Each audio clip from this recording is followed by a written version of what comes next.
Hello dear students, welcome back to my channel physics SPC. Electromagnetic induction का एक question. A coil of number of turn and area A is rotated at constant angular speed omega in uniform magnetic field B connected to a resistor R. Deduce the expression for.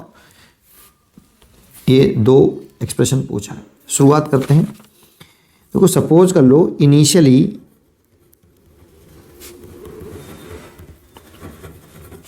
plane of coil is perpendicular to magnetic field। ये late कर लिया। एक diagram से समझते हैं। मान लो कि हमारे पास जो मैग्नेटिक फील्ड है वो डाउनवर्ड डायरेक्शन में है या अपवर्ड डायरेक्शन में। मान लो, चलो डाउनवर्ड डायरेक्शन में मान लेते हैं, ठीक है। मैग्नेटिक फील्ड मैंने डाउनवर्ड डायरेक्शन में मान लिया और कांस्टेंट मैग्नेटिक फील्ड है भी। अब कुछ डायग्राम इस तरह से बनाए कि plane of the coil is perpendicular to magnetic field initially. तो रेक्टेंगल कॉइल ले लेता हूं, सर्कुलर भी ले सकते हो आप। मैंने रेक्टेंगल कॉइल ले ली, कुछ बोला नहीं। इसका एरिया ए है बस, केवल ये। अब रेक्टेंगल कॉइल का एरिया ये है। तो मैग्नेटिक फील्ड इस रेक्टेंगल कॉइल का जो प्लेन है वो मैग्नेटिक फील्ड के परपेंडिकुलर है कि नहीं, देखो तो है। तो यहाँ पे थीटा कितना है बेटा? थीटा मतलब angle between plane of the coil और मैग्नेटिक फील्ड के बीच में तो 90 डिग्री है, लेकिन मैं एंगल निकालना चाहता हूँ B, magnetic field B and direction of area vector. Direction of area vector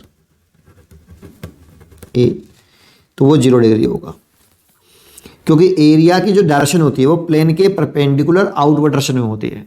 तो देखो ये रेक्टेंगल कॉइल हो गया। इसके नीचे वाले प्लेन से देखते हैं। नीचे वाले प्लेन से देखूं तो प्लेन के परपेंडिकुलर, नीचे वाले फेस के प्लेन के परपेंडिकुलर आउटवर्ड दिखाऊं, नीचे वाले फेस, ऊपर वाले से नहीं, नीचे वाले से, तो एरिया की डायरेक्शन नीचे तरफ आएगी। तो थीटा 0 डिग्री मान सकते हैं। तो इनिशियली थीटा 0 डिग्री है, ठीक है। तो इनिशियली फ्लक्स कितना है? बी ए है, क्योंकि flux is equal to B A cos theta. तो थीटा 0 डिग्री, तो फ्लक्स इनिशियली हो जाएगा बी ए कॉस 0 की वैल्यू 1, ठीक है। लेकिन अगर हम इसे इस एक्सेस के अबाउट ओमेगा एंगुलर वेलोसिटी से कांस्टेंट स्पीड से घुमा दें, तो टी सेकंड में घुमाने के बाद, जैसे हम इसे घुमा दें टी सेकंड बाद, ऐसे हो जाएगा कुछ। सॉरी, यहां से आएगा कुछ इस तरह से। तो जब टी सेकंड में एंगुलर वेलोसिटी ओमेगा से घुमाया, टी सेकंड में, तो कितना घुमाया? थीटा एंगल से घुमाया। तो थीटा कितना हो जाएगा? Omega T. यही एंगल होगा आप किसके बीच में? Angle between magnetic field vector and direction of area vector. सोचो, एरिया वेक्टर बी और एरिया के बीच में जितने एंगल से आप इस कॉइल को घुमा दोगे, जैसे ये थी, तो एरिया की डायरेक्शन ऐसे घूमेगी। बी और एरिया के बीच में जब एंगल चेक करोगे तो अब थीटा एंगल दिखाई देगा, ओमेगा टी। तो फ्लक्स कितना हो जाएगा? मैग्नेटिक फ्लक्स थ्रू 1 टर्न, एक टर्न से देखो बेटा, phi is equal to B A cos theta. तो बी ए कॉस थीटा की वैल्यू है आपकी ओमेगा टी, तो कॉस ओमेगा टी। अब देखो ये फ्लक्स टाइम डिपेंडेंट हो गया है ना, फ्लक्स टाइम के साथ चेंज हो रहा है ना, इतना। तो ये तो एक टर्न से फ्लक्स आया। अगर इस कॉइल में एन टर्न है, जैसे बोला गया है कि कॉइल में नंबर टर्न्स एन है, इसीलिए total flux, total magnetic flux through an turns of the coil, turn off coil. तो टोटल फ्लक्स लिखें तो एक टर्न से फ्लक्स है फाई, तो एन टर्न से होगा एन फाई। तो कितना लिख सकते हैं? N B A cos omega T. इतना टोटल फ्लक्स हो गया, ठीक है। अब according to Faraday second law, according to Faraday's second law of electromagnetic induction, induced EMF, ये इंड्यूस्ड ईएमएफ होता है, इंड्यूस्ड ईएमएफ माइनस का D phi over D T, total flux का कर दो इंटीग्रेशन ऐसे। तो डी माइनस के D over D T phi T की वैल्यू है N B A cos omega T. तो देखो नंबर टर्म्स कांस्टेंट है, बी कांस्टेंट है, एरिया ऑफ द लूप भी कांस्टेंट है, टाइम के साथ चेंज हो रहा है बस ये। तो क्या लिख देंगे, माइनस का एन बी ए तो बाहर आ जाएगा, डी ओवर डी टी आपको करना है किसका, कॉस ओमेगा टी का। थोड़ा सा यहाँ डिफरेंशिएशन के बारे में चर्चा कर लेते हैं। एक हमें फॉर्मूला याद होना चाहिए, D over D T cos T का डिफरेंशिएशन होता है वो माइनस के साइन टी होता है बेटा, ये तो हमें फॉर्मूला याद होना चाहिए बेटा। लेकिन हमें यहाँ डी ओवर डी टी का करना है किसका, कॉस ओमेगा टी का। तो कॉस टी का होता है माइनस के साइन टी, तो कॉस ओमेगा टी का हो जाएगा माइनस के साइन ओमेगा टी। क्योंकि ये टी नहीं है, ओमेगा टी है, तो इसलिए इसको दोबारा से डिफरेंशिएट करना पड़ेगा ओमेगा टी को। और ओमेगा तो कांस्टेंट टर्म है, टी का डिफरेंशिएशन हो जाएगा 1, तो इसलिए ओमेगा की वैल्यू, ओमेगा और टी की डिफरेंशिएशन हो गया 1, तो माइनस के ओमेगा साइन ओमेगा टी, इसका डिफरेंशिएशन ये आएगा। तो कर दीजिए यहाँ पे माइनस का एन बी ए ओमेगा, और देखो ये माइनस का है इसीलिए ये प्लस हो जाएगा, माइनस पहले से है और एक माइनस होगा और आएगा तो प्लस का हो जाएगा साइन ओमेगा टी। इतना इंड्यूस डीएमएफ हो गया। लेकिन हमसे पूछा है deduce expression for maximum induce DMF in the coil, maximum पूछ रहा है। तो इफ देखो इस ईएमएफ का इसके साथ कैसा रिलेशन है, डायरेक्ट रिलेशन है, तो यहाँ पे डायरेक्ट रिलेशन है साइन ओमेगा टी के साथ। तो इफ साइन ओमेगा टी की अगर वैल्यू कैसी होगी, मैक्सिमम, देन इंड्यूस डीएमएफ भी कैसा हो जाएगा, मैक्सिमम। साइन की टेबल में सबसे बड़ी वैल्यू +1 होती है, तो इस वाली कंडीशन में इंड्यूस्ड मैक्सिमम जो ईएमएफ होगा वो कितना होगा, N A B A omega. ठीक है, ये मैक्सिमम इंड्यूस्ड हो जाएगा ईएमएफ। तो ये एक तो एक्सप्रेशन यही पूछ रहा है हमसे मैक्सिमम इंड्यूस्ड ईएमएफ का, है ना। तो एक तो आंसर यही हो गया फर्स्ट पार्ट। सेकंड पार्ट में इसमें पूछा गया है हमसे, सेकंड पार्ट में अगर चर्चा करें सेकंड पार्ट की,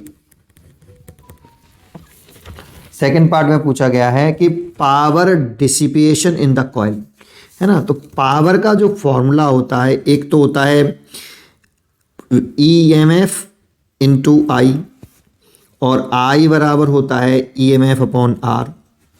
तो यहाँ से अगर मैं आई की वैल्यू पुट कर दूँ तो ईएमएफ का स्क्वायर अपॉन आर, ये पावर हो जाएगी। तो पावर की वैल्यू अगर निकालनी है तो यहाँ पे पुट कर दो, इंस्टेंटेनियस पावर आएगी, क्योंकि ये इंस्टेंटेनियस इंड्यूस्ड ईएमएफ है बेटा, ये टाइम डिपेंडेंट है ना। ये देखो इंस्टेंटेनियस इंड्यूस्ड ईएमएफ निकाला है मैंने ये, ठीक है। तो यहाँ से इंस्टेंटेनियस पावर आ जाएगी आपकी। तो लिखें R resistance of the coil है, क्वेश्चन में गिवन है, तो यहाँ लिखें इंस्टेंटेनियस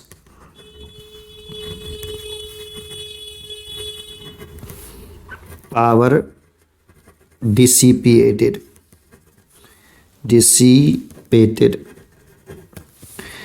P बराबर ईएमएफ का स्क्वायर अपॉन, अच्छा मैंने ई का सिंबल स्मॉल ही लिया है तो इसे कंफ्यूज मत होना, स्मॉल ही लिया है मैंने, ठीक है। तो स्मॉल ई ले लो अपॉन आर, ठीक है। तो ई की वैल्यू पुट कर दो, तो एन का स्क्वायर, बी का स्क्वायर, ए का square, omega square, sine square omega T divide by R, ठीक है। ये इंस्टेंटेनियस पावर आ गई, मतलब पावर डिपेंडेंट टाइम पे डिपेंड कर रही है, ये इतनी, ठीक है। अगर मेरे को एवरेज पावर निकालनी है, क्या निकालनी है, एवरेज पावर, तो उसे दो तरीके से कर सकते हैं, तो शॉर्ट तरीका और एक लॉन्ग मेथड काफ़ी, है ना।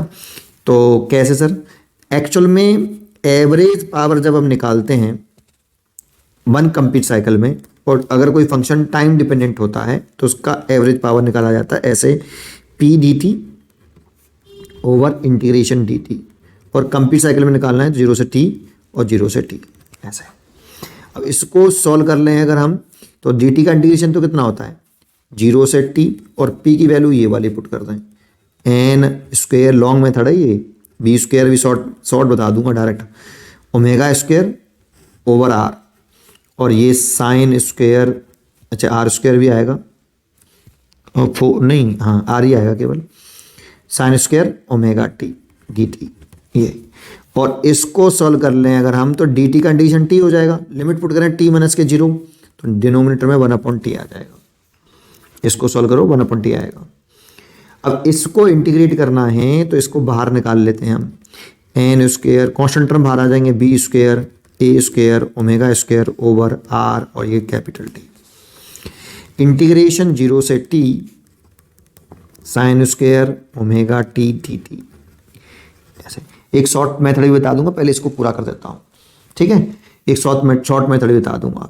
अब देखो इसका इंटीग्रेशन करना है, थोड़ा सा इंटीग्रेशन के बारे में चर्चा कर लेते हैं। यहाँ पे देखो integration sine T D T जो होता है ये कॉस टी होता है बेटा, माइनस का, है ना, ठीक है।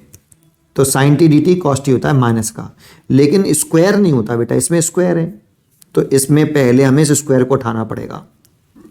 तो आपने फॉर्मूला पढ़ा होगा कॉस 2 ओमेगा का, कॉस 2 थीटा का, 1 माइनस के 2 साइन स्क्वायर थीटा।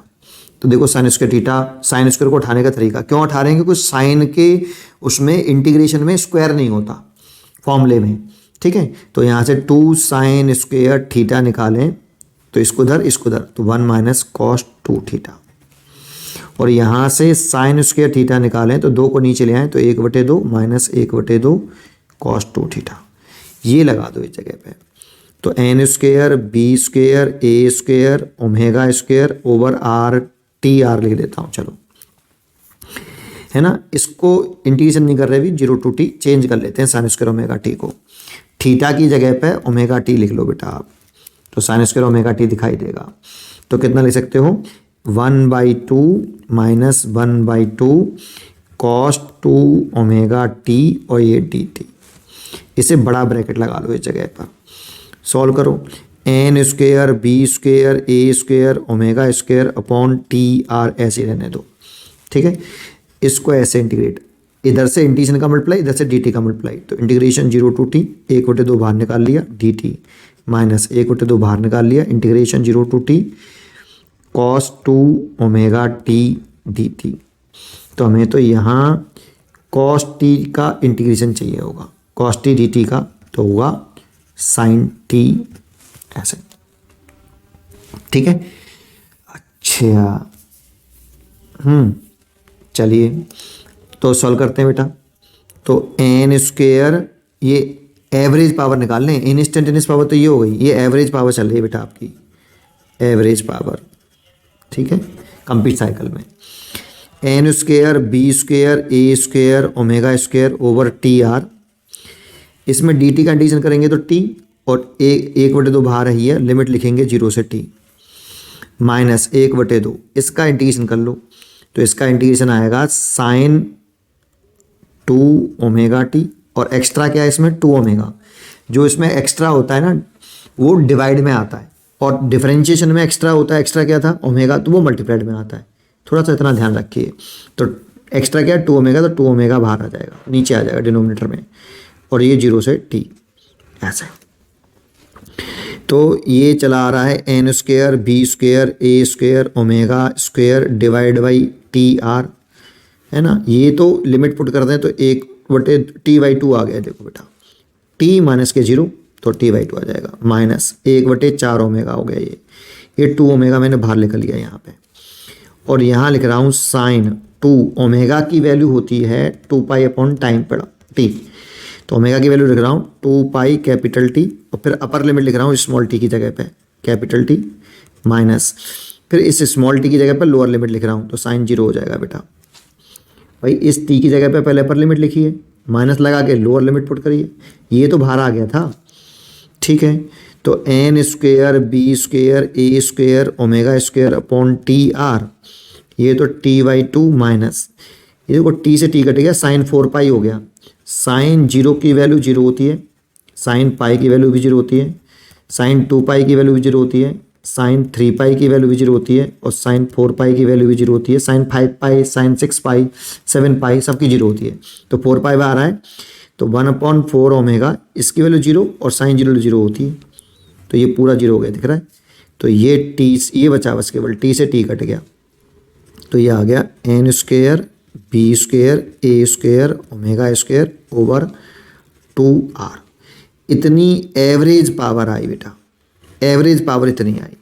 अच्छा, इसका एक शॉर्टकट बता दूं मैं आपको, छोटा सा पॉइंट बता दूं। मैं चाहता तो इसको मैं बहुत आराम से शॉर्टकट में भी कर सकता था। कैसे कि फॉर, मैं यहां से बता रहा हूं अब, ठीक है नहीं, फॉर वन कंप्लीट साइकिल